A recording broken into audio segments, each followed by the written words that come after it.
Welcome to this journey through one of the most haunting accounts registered in the history of Natchez, Mississippi. Before we begin, I invite you to leave in the comments from where you are watching us and the exact time you are listening to this narration. In the winter of 2021, during renovation work at the Natchez Historical Museum, construction workers discovered a sealed compartment behind a wall in what had once been the office of the museum's original building, constructed in 1847 as a private residence. Inside the compartment was a leather portfolio containing dozens of documents, letters and sketches dating from 1858 to 1862. The portfolio belonged to Dr. Elizabeth Hartley, one of the few female physicians practicing in the antebellum South, though she worked under severe restrictions due to her gender. Among the documents was a detailed case file on a child she referred to as the most remarkable young mind I have encountered in 20 years of medical and educational observation. The child's name was Samuel Carter. According to Dr. Hartley's notes, he was approximately 4 years old when she first examined him in March 1860. He was enslaved on a cotton plantation called Riverside, owned by a man named Thomas Blackwell, located 7 miles north of Natchez along the Mississippi River. The discovery of these documents sent researchers scrambling through archives across Mississippi and Louisiana, searching for corroborating evidence of Samuel Carter's existence and the extraordinary abilities Dr. Hartley documented. What they found was fragmentary but compelling. A handful of letters, a few brief mentions in plantation records, sketches and musical notations, and testimony from multiple witnesses describing a child whose intellectual and artistic abilities seemed impossible for his age. What they also found was how quickly and completely Samuel disappeared from the historical record, erased by a system that had no place for what he represented. Dr. Elizabeth Hartley was born in Boston in 1821 to a Quaker family with abolitionist sympathies. She received medical education at the Female Medical College of Pennsylvania, one of the few institutions that admitted women to medical training in the 1840s. After completing her education, she married a cotton factor named Robert Hartley and moved with him to Natchez in 1848. Robert's business required him to maintain relationships with plantation owners throughout the region, which created significant tension in their marriage, given Elizabeth's moral opposition to slavery. By 1850, they had reached an uneasy compromise. Elizabeth would not publicly advocate for abolition while living in Mississippi, but she would provide medical care to enslaved people whenever permitted, often without charge. Elizabeth's medical practice in Natchez was limited by social conventions. She could not legally practice medicine in the same way male physicians could, but she was permitted to provide care to women and children, particularly in cases where male physicians were unavailable or where patients preferred female attendants. She became known for her careful documentation of cases, her willingness to treat patients regardless of their ability to pay, and her interest in childhood development and education. In February 1860, Elizabeth received a request from Catherine Blackwell, the wife of plantation owner Thomas Blackwell. Catherine was pregnant with her 4th child and had experienced complications during previous pregnancies. She wanted Elizabeth to examine her and provide guidance for the coming months. Elizabeth agreed and traveled to Riverside Plantation on February 28th, 1860. According to Elizabeth's journal, the Blackwell plantation consisted of approximately 1,500 acres of prime cotton land, a large main house in the Greek Revival style, various outbuildings, and quarters that housed 93 enslaved people, according to the 1860 census. Thomas Blackwell, age 42, had inherited the property from his father in 1852. He was considered a successful planter, producing approximately 400 bales of cotton per year. His wife, Catherine, age 36, managed the domestic operations of the plantation with the assistance of house staff. Elizabeth spent 3 days at Riverside, examining Catherine and providing medical advice. During this visit, she was attended by various enslaved women from the household staff. Among them was a woman named Sarah Carter, age approximately 22, who served as a seamstress and occasional lady's maid. Sarah brought her young son with her while working, as she had no one else to watch him. The boy was named Samuel, and Elizabeth's first notation about him is brief.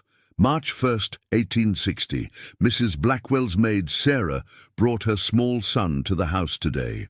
The child, perhaps 4 years old, sat quietly in the corner while his mother worked. Unusually quiet and observant for a child of that age. The following day, Elizabeth encountered something that changed her perception of Samuel completely. She had left some medical texts and papers on a table in the guest room where she was staying. When she returned to the room, she found young Samuel standing before the table, studying a diagram of human anatomy from one of her books. The book was open to a detailed illustration of the circulatory system. Elizabeth's journal entry describes what happened next. I asked the boy if he liked the pictures. He looked at me with the most extraordinary eyes, not with the fear or deference I've come to expect from enslaved people encountering white strangers, but with genuine curiosity and interest. He pointed to the diagram and said clearly and precisely, "The blood goes round and round, here to here to here." And he traced with his finger the path of blood through the heart, to the lungs, back to the heart, and out through the arteries. The diagram was labeled, but the child cannot read. Yet he had understood the system from visual observation alone. I was so startled I could not speak for a moment. Elizabeth questioned Samuel gently, asking him what else he saw in the diagram. The child proceeded to describe, in the simple language of a 4-year-old, but with accurate understanding, how the heart pumped blood, how the lungs provided air, how the vessels carried nutrients to different parts of the body. His explanations were not sophisticated, but they demonstrated genuine comprehension of a complex biological system from a single viewing of a diagram. I have taught anatomy to medical students, Elizabeth wrote. I have watched educated adults struggle to understand the circulatory system. This child, who has never attended school, who has no formal instruction, grasped it almost immediately. I felt I was witnessing something extraordinary and also something deeply troubling. What becomes of such a mind in this place, in his circumstances?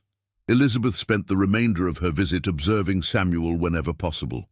She left papers and books where he could see them, watching how he responded. She presented him with simple puzzles and problems. She showed him geometric shapes and musical instruments and mathematical concepts. In every case, Samuel demonstrated abilities far beyond what would be expected for his age. One incident particularly struck Elizabeth. She had a music box that played a complex melody, a gift from her mother that she carried with her when traveling. Samuel heard the melody once, then went to the plantation's piano in the main parlor and picked out the entire tune with one finger, note for note, without error. When Elizabeth expressed amazement, Samuel smiled and played it again, this time with variations and embellishments. He was improvising, Elizabeth wrote, creating music at 4 years old. Before leaving Riverside, Elizabeth spoke privately with Sarah Carter, Samuel's mother. The conversation, recorded in Elizabeth's journal, revealed both the source and the tragedy of Samuel's situation. Sarah was the daughter of a woman who'd been enslaved on a South Carolina plantation before being sold to Mississippi. Sarah had learned to read from the plantation owner's daughters, who had secretly taught her as a child before their father discovered it and punished everyone involved. Sarah had passed some of this knowledge to Samuel, teaching him his numbers and a few words, but she was terrified of being discovered. Teaching enslaved people to read was illegal in Mississippi, punishable by whipping and sale. Sarah told me that Samuel has been different from birth, Elizabeth recorded. She said he watched everything, remembered everything, understood everything. At 2 years old, he could count to 100. At 3, he could solve arithmetic problems in his head. He taught himself to draw by scratching in the dirt. He could memorize songs after hearing them once. She said, "He too bright, Miss Elizabeth. He gonna get hurt for being too bright." I try to teach him to hide it, to act simple like they expect, but he can't help himself. He sees something, and he understands it, and he wants to know more. Sarah was weeping as she told me this. She asked if there was anything I could do. What could I tell her? That I would purchase her son and free him. I had neither the resources nor, God forgive me, the courage to attempt such a thing. I told her I would think about what might be possible. I left Riverside feeling I had witnessed a miracle and failed to protect it. Back in Natchez, Elizabeth could not stop thinking about Samuel Carter. She began researching documented cases of child prodigies, reading everything she could find about exceptional cognitive development in young children. She corresponded with physicians and educators in the North, describing the case in hypothetical terms without revealing the child's enslaved status. The responses confirmed what Elizabeth suspected. Samuel's abilities were genuinely extraordinary, comparable to the most remarkable child prodigies documented in Europe and America. But Elizabeth also understood that Samuel's situation was impossible. A 4-year-old enslaved child with extraordinary intellectual gifts had no future in the antebellum South. If his abilities remained hidden, they would be wasted, buried under years of manual labor and deliberate ignorance. If his abilities became known, he would be either exploited or destroyed. There was no scenario in which Samuel could develop his gifts the way a white child with similar abilities might. In April 1860, Elizabeth returned to Riverside on the pretext of checking on Catherine Blackwell's pregnancy. She brought with her materials specifically chosen to test Samuel's abilities more systematically. Books with illustrations, musical scores, mathematical puzzles, art supplies, and mechanical toys. With Catherine's permission, she spent time with Samuel over 3 days, conducting what amounted to a comprehensive assessment of his cognitive abilities. Elizabeth's notes from this assessment fill 30 pages in her portfolio. She tested Samuel's memory by showing him complex patterns and asking him to reproduce them later. He succeeded perfectly, even with patterns containing 20 or more elements. She tested his mathematical abilities by presenting increasingly difficult arithmetic problems. Samuel could add, subtract, multiply, and divide in his head faster than Elizabeth could verify his answers on paper. She tested his spatial reasoning by showing him 3-dimensional objects and asking him to describe them from different angles. He did so with accuracy that suggested he could mentally rotate and manipulate objects in his mind. Perhaps most remarkably, Elizabeth tested Samuel's artistic ability. She gave him paper and charcoal and asked him to draw what he saw. Samuel's drawings, several of which Elizabeth preserved in her portfolio, show sophisticated understanding of perspective, proportion, and detail. One drawing depicts the view from a window in the main house, showing the plantation grounds, outbuildings, and the river in the distance. The perspective is accurate, the proportions correct, the details precise. "I have seen professional artists produce less accomplished work," Elizabeth noted. Elizabeth also documented Samuel's musical abilities more thoroughly during this visit. She brought a dulcimer and taught Samuel a simple tune. Within 5 minutes, he could play it perfectly. Within 10 minutes, he was improvising variations. Elizabeth then played a complex melody she had composed herself, something she had been working on for weeks. Samuel listened once, then played it back perfectly. "The boy has perfect pitch," Elizabeth wrote.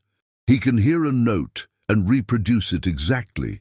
He can hear a melody and understand its structure. This, combined with his other abilities, suggests a mind that processes information at a fundamentally different level than most people." During this visit, Elizabeth also observed Samuel interacting with other children on the plantation. There were approximately 20 children under the age of 10 among the enslaved population at Riverside. Samuel played with them, but Elizabeth noted that he seemed somehow separate, as if he existed on a different plane of awareness. "He plays the games," she wrote, "but I can see him analyzing them, understanding their structures, seeing patterns the other children do not see.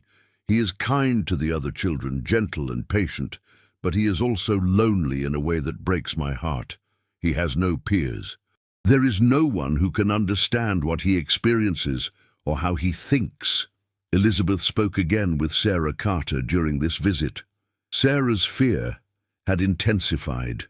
Thomas Blackwell had begun to notice that Samuel was unusual. He had overheard the boy counting to 200 while playing and had commented on it to Catherine. Catherine had mentioned Elizabeth's interest in the child.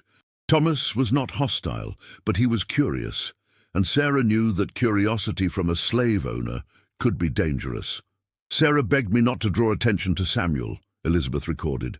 She said, "Please, Miss Elizabeth, don't make Master Thomas think he's special. Special slaves get sold. Special slaves get used up. I need my boy to be invisible." But how could such a child be invisible? His very existence challenged the foundations of the world Sarah and I both inhabited. Elizabeth faced an ethical dilemma that consumed her thoughts for weeks after this visit. She had documented evidence of extraordinary human potential being wasted and endangered by slavery. As someone with abolitionist sympathies, she felt morally obligated to do something about it. But what? She could not legally free Samuel without Thomas Blackwell's consent, and Blackwell had no reason to consent. She could not steal the child away without exposing herself to criminal prosecution and potentially getting Sarah and Samuel both killed. She could not openly advocate for Samuel without endangering him further. She considered writing to abolitionist societies in the North, but she knew that such letters might be intercepted. And even if they reached their destination, what could distant abolitionists do? They could not reach into Mississippi and extract one enslaved child, no matter how exceptional. She considered trying to purchase Samuel herself, but she lacked the financial resources and knew that Robert, her husband, would never agree to such a purchase. Robert was not cruel, but he accepted slavery as an economic reality and would not participate in what he would view as a quixotic gesture. In May 1860, Elizabeth made a decision. She would document everything she could about Samuel Carter. She would create a detailed record of his abilities, preserving evidence that such a mind had existed and been destroyed by slavery. If she could not save Samuel, she could at least ensure that his existence was remembered, that he would not simply disappear without trace as so many enslaved children did. Elizabeth began compiling what she called her Samuel Carter file. She included her own observations and test results. She collected Samuel's drawings, carefully preserving them between sheets of protective paper. She transcribed musical pieces Samuel had improvised, notating them as accurately as she could. She wrote detailed descriptions of his problem-solving approaches and his methods of understanding new concepts. She gathered statements from others who had witnessed Samuel's abilities. One such statement came from Reverend Joseph Winters, a Presbyterian minister who occasionally held services at Riverside Plantation. Reverend Winters had heard Samuel singing one Sunday and was astonished by the boy's voice and his perfect pitch. "I have heard professional singers in Philadelphia and New York," Reverend Winters wrote in a letter Elizabeth solicited, "and I can say with confidence that this child possesses natural vocal abilities comparable to the finest trained singers." Moreover, after hearing a hymn sung once by the congregation, he could reproduce it perfectly in 4-part harmony, singing each part in sequence. This is not merely talent. This is genius. Another statement came from Michael Brennan, an Irish immigrant who worked as an overseer on a neighboring plantation and who had witnessed Samuel solving a complex mathematical problem. Brennan had been discussing crop yields and profit calculations with Thomas Blackwell when Samuel, who was present while his mother served refreshments, quietly stated the correct answer to a calculation that Brennan and Blackwell were struggling with.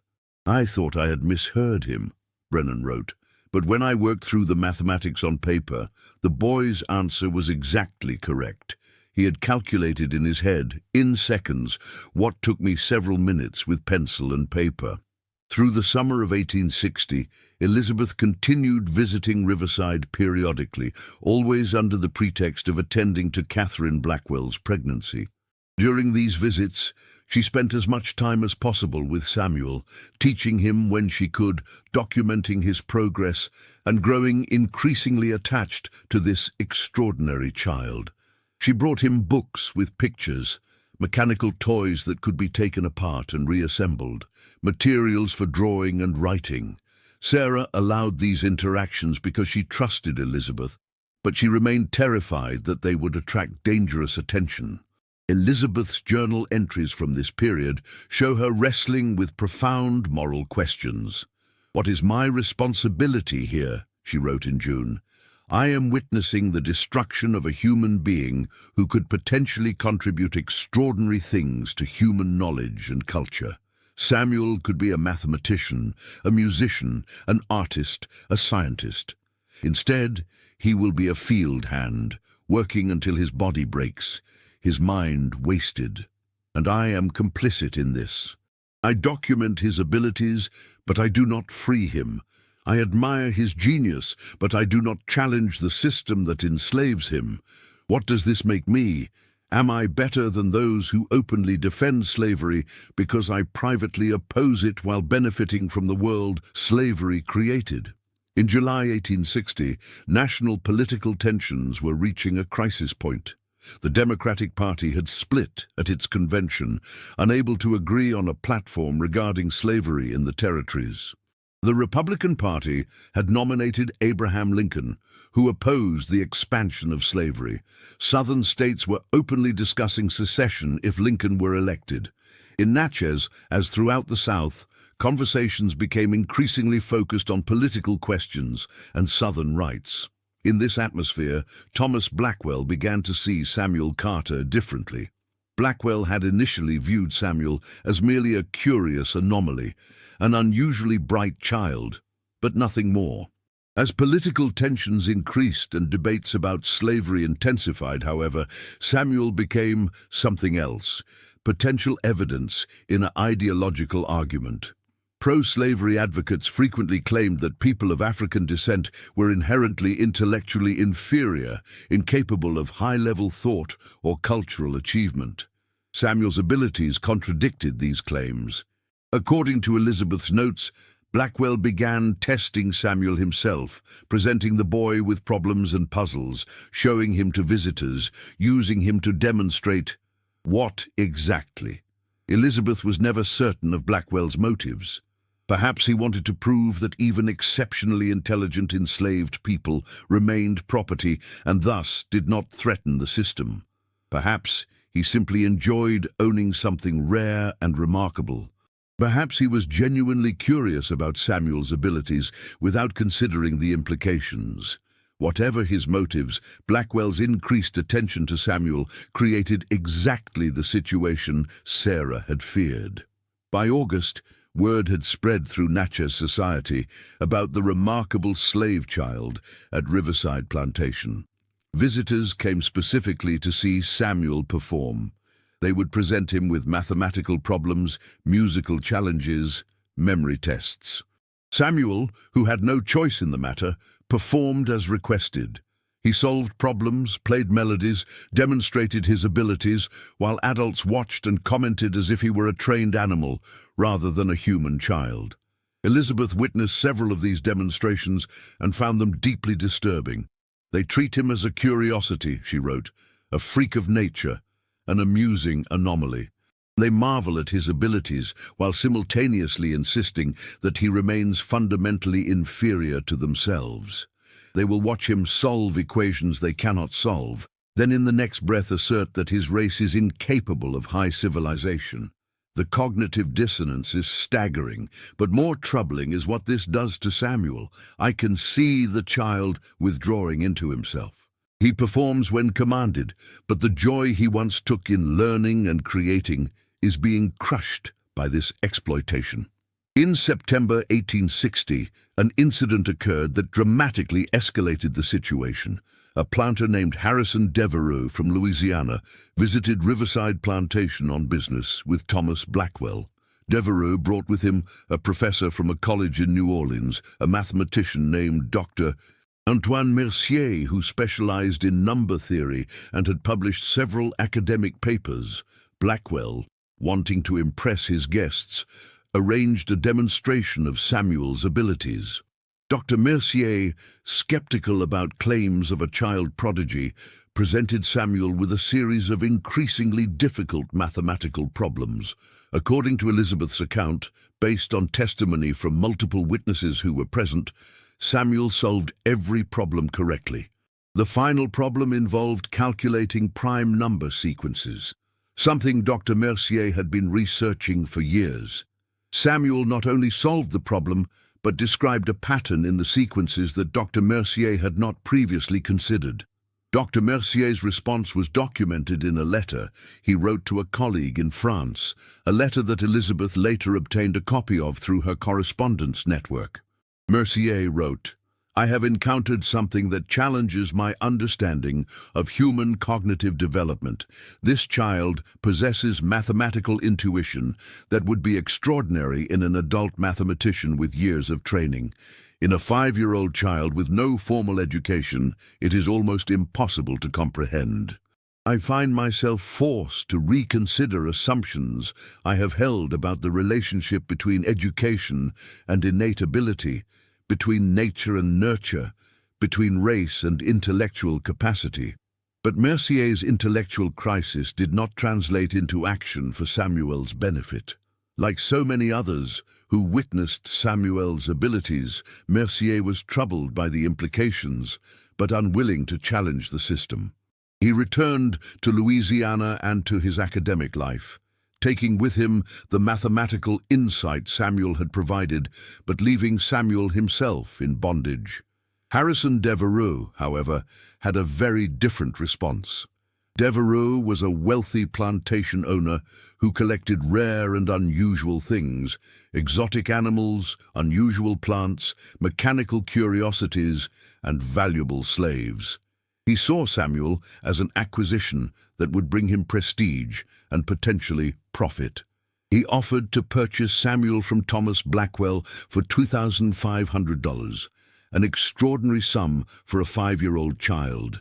The average price for an enslaved child of Samuel's age was approximately $400 to $500. Elizabeth learned of this offer through Catherine Blackwell, who confided in her during a visit in late September. Catherine was conflicted about the sale. She had grown fond of Samuel and appreciated Sarah's work in the household. She did not want to separate mother and child. But she also understood that $2,500 was a significant sum, and Thomas was interested in purchasing additional land to expand the plantation's operations. "Mrs. Blackwell asked my opinion," Elizabeth wrote. "What could I say? That I thought selling any human being was immoral? That Samuel would be better off remaining where his mother could see him daily rather than being sold away to Louisiana? That no price, no matter how high, could justify the trafficking in human souls?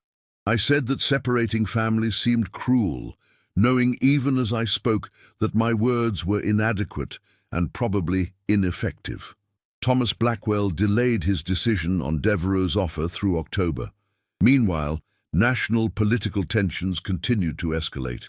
Abraham Lincoln was elected president on November 6, 1860. South Carolina seceded from the Union on December 20th. Mississippi would follow on January 9th, 1861. The old order was collapsing, though few yet understood how completely. During these months of political upheaval, Elizabeth continued her documentation of Samuel Carter. She wrote detailed observations of his continuing development. At 5 years old, Samuel was reading at what Elizabeth estimated to be a 4th or 5th grade level, having taught himself using the books Elizabeth smuggled to him. He could solve algebraic equations by using logical reasoning, even though he had never been taught algebra. He could look at a mechanical device and understand how it worked, then draw detailed diagrams showing its components and functions. Elizabeth also documented Samuel's emotional and psychological state during this period. "The boy is becoming withdrawn," she wrote in November. "The constant demonstrations, the being treated as a curiosity rather than a child, the separation from other children his age, the awareness that he is different and that this difference makes him vulnerable. All of this is taking a toll. He no longer smiles as readily. He no longer shows enthusiasm when learning new things. He performs when told to perform, but there is a sadness in his eyes that devastates me. I am watching a beautiful spirit being crushed, and I am powerless to stop it." Sarah Carter's situation was becoming increasingly desperate. She knew that the sale to Devereaux was likely. She knew that if Samuel was sold to Louisiana, she would probably never see him again. The distance was too great, the likelihood of ever being reunited almost zero. She begged Elizabeth to help, to intervene somehow, to find a way to prevent the sale. Elizabeth struggled with what she could possibly do. She wrote letters to abolitionist contacts in the North, describing Samuel's situation in careful terms that avoided identifying details. She received sympathetic responses, but no practical assistance. The Underground Railroad could sometimes help adult escapees reach freedom, but stealing a 5-year-old child from a Mississippi plantation and transporting him to the North was beyond the network's capabilities, especially as war approached and security in the South tightened. Elizabeth considered attempting to purchase Samuel herself, perhaps by borrowing money or by convincing her husband to make the purchase. She even approached Robert with the idea, presenting it as an investment that could be profitable. Robert refused absolutely. He recognized what Elizabeth was truly attempting and told her bluntly that he would not participate in what he called sentimental interference with property rights. The conversation revealed the fundamental divide in their marriage, a divide that would eventually destroy it. In December 1860, as South Carolina seceded and other southern states prepared to follow, Thomas Blackwell made his decision. He would sell Samuel to Harrison Devereaux, but not immediately. Blackwell wanted to wait until after the new year, partly for financial record-keeping reasons and partly because Catherine had asked for time to find a replacement for Sarah, whose grief over the impending loss of her son had made her unable to work effectively. Elizabeth learned of this decision on December 28, 1860. She recorded her reaction. "I have failed. I have documented Samuel's genius. I have marveled at his abilities. I have watched him grow and learn and shine despite his circumstances. And I have accomplished nothing that helps him. He will be sold away from his mother to a man who will exploit him as a curiosity until he is old enough to be put to harder use. And I will return to my comfortable life in Natchez, troubled in conscience but unchanged in circumstance. This is the true horror of slavery, not merely the cruelty of the system itself, but the way it corrupts all of us who live within it, making us complicit in evil while allowing us to maintain illusions of our own virtue." The sale was scheduled for January 15, 1861. Elizabeth visited Riverside Plantation on January 10th, knowing it would likely be her last opportunity to see Samuel. She brought him gifts, a slate and chalk, drawing paper, books, a small mechanical puzzle. She spent hours with him, teaching him final lessons, giving him what encouragement she could. She told him that his mind was extraordinary, that his abilities were precious, that he should hold on to his sense of self no matter what happened. "Samuel looked at me with those remarkable eyes," Elizabeth wrote, "and asked me why, if his mind was so extraordinary, he could not choose what happened to him. He asked why his abilities did not make him free. He asked why God had given him talents he would never be allowed to use. I had no answers. I wept in front of that child, and he comforted me, which made me weep harder. What kind of world have we created where a 5-year-old slave child must comfort the free white woman who claims to care for him but cannot save him? Elizabeth's final conversation with Sarah Carter was equally devastating. Sarah was beyond grief, existing in a state of numbness broken by episodes of overwhelming despair. She made Elizabeth promise to remember Samuel, to write down his story, to preserve some record that he had existed and that he had been extraordinary. "Don't let them forget him," Sarah said. "Don't let him just disappear like he never was. He matters. My boy matters." Elizabeth left Riverside Plantation on January 11, 1861, believing she would never see Samuel Carter again. She returned to Natchez and threw herself into completing her documentation, working late into the nights to finish what she called her memorial to Samuel. She compiled all her observations, all the statements from witnesses, all the drawings and musical notations Samuel had created. She wrote a lengthy analytical essay examining Samuel's abilities from a medical and educational perspective. And she wrote a scathing moral indictment of slavery as a system that destroyed human potential. "This portfolio," she wrote in her introduction to the documents, "serves as testimony to a crime. Not merely the crime of enslaving one remarkable child, but the crime of enslaving millions, each of whom possesses inherent human dignity and unmeasurable potential. Samuel Carter is extraordinary, but he is not unique in possessing abilities and gifts that slavery will waste and destroy. He is simply one of the few whose gifts were witnessed and documented before being crushed. How many other brilliant minds have been lost to slavery? How many musicians, artists, scientists, philosophers, leaders have been born into bondage and died without ever being allowed to develop their gifts? These are questions that indict our entire civilization. The sale, scheduled for January 15th, never occurred. On the morning of January 12, 1861, Sarah Carter and her son Samuel disappeared from Riverside Plantation. According to the account Thomas Blackwell gave to authorities, Sarah must have fled during the night, taking Samuel with her.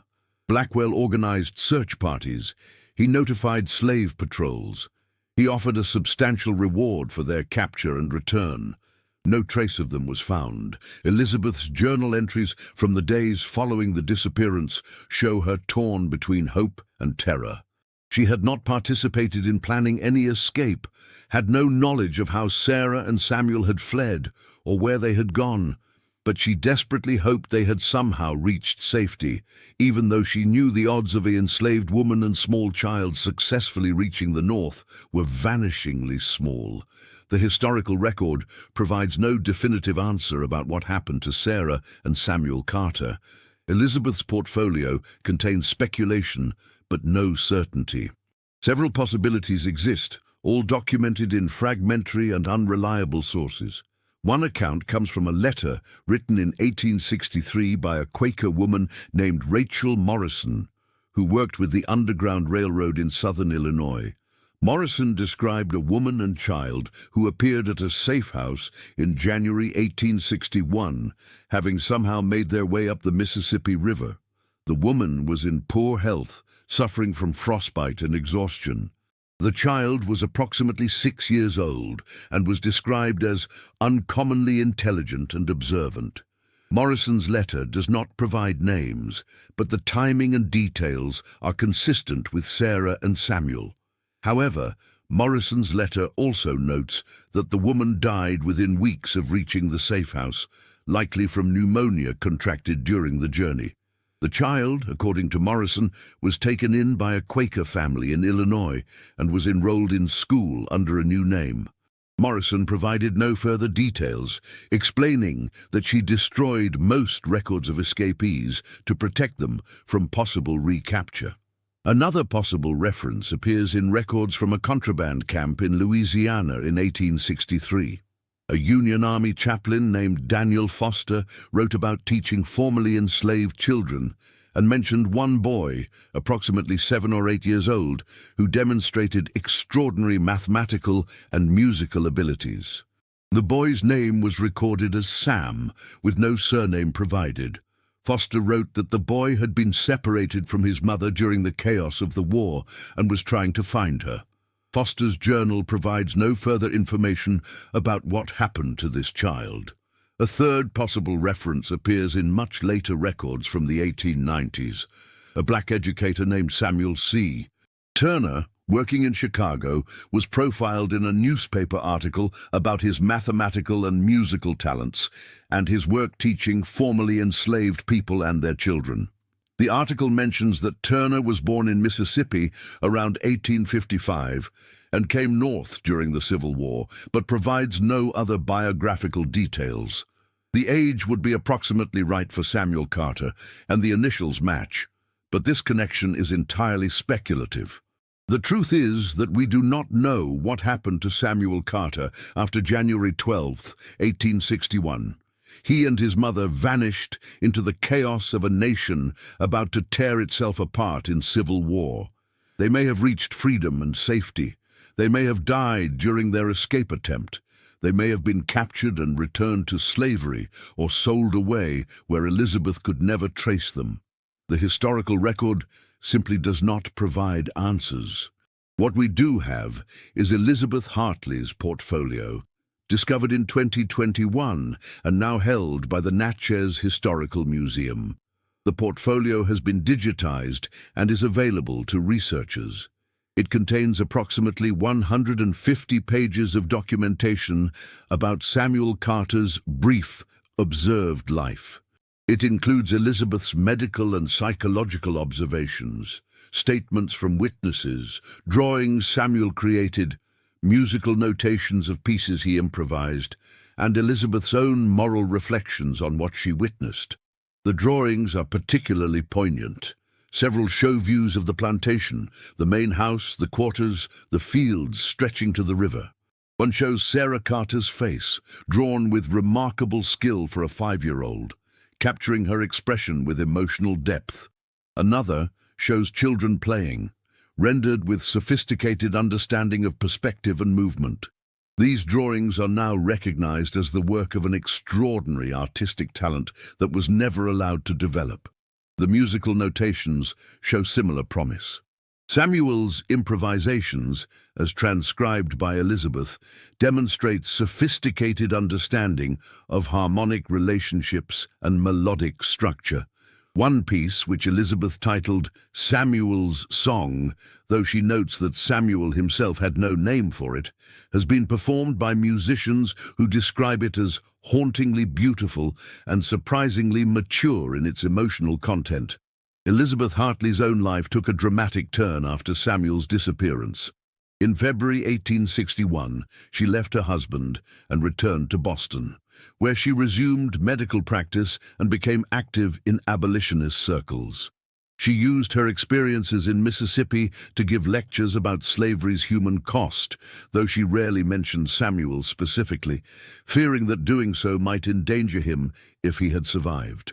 She served as a nurse during the Civil War, working in Union hospitals and treating wounded soldiers. After the war, Elizabeth worked with the Freedmen's Bureau, providing medical care and education to formerly enslaved people. She spent years searching for any trace of Sarah and Samuel Carter, checking records, interviewing people who had escaped from Mississippi, following every possible lead. She never found them. In 1872, she wrote in her journal, "I have lost hope of ever learning what happened to Samuel. Perhaps this is my punishment for my failure to save him when I had the chance. I must live with the knowledge that I witnessed genius and did nothing adequate to protect it." Elizabeth died in 1889 in Boston. Her obituary in the Boston Globe mentioned her medical career and her abolitionist work, but said nothing about Samuel Carter.